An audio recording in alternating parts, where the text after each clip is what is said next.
দিচ্ছি বিউলির ডাল দিয়ে উদ্দিন বড়ে। কর্ণাটকাকে এটাকে বলে উদ্দিন বড়ে। এটা বিউলির ডাল দিয়ে করতে হয়। আমি বিউলির ডালটা সকালবেলা আমি ভিজিয়ে রেখেছিলাম, ছোট এক গ্লাস বিউলির ডাল নিয়ে আমি এটাকে ভিজিয়ে রেখেছিলাম 3-4 ঘন্টা। ভেজাবার পরে আমি এটা মিক্সিতে পেস্ট করে।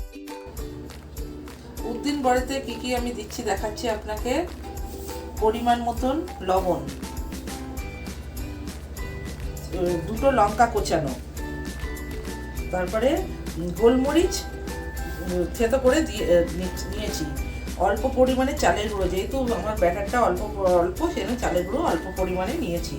তারপরে ধনেপাতা কোচানো, কারি পাতা কোচানো, আর অল্প একটু সোডা দেবেন। সোডা নিয়ে এটা ভালো করে আমি মাখিয়ে নেব। প্রথমে দিচ্ছি কারি পাতা, তারপরে লঙ্কা কোচানো দিচ্ছি, তারপরে গোলমরিচ যেটা আমি থেতো করে নিয়েছিলাম সেটা দিচ্ছি, তারপরে দিচ্ছি চালের গুঁড়ো অল্প পরিমাণে। চালের গুঁড়োটা দিচ্ছি কেন, ওটা মচমচে হওয়ার জন্য। তারপরে দিচ্ছি ধনেপাতা, তারপরে দিচ্ছি লবণ,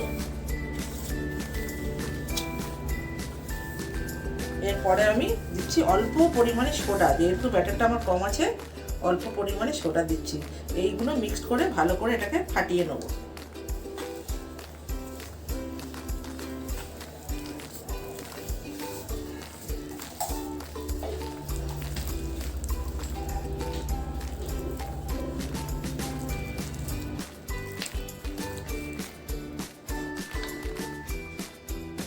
এবার আমি বানাচ্ছি উদ্দিন বড়ে।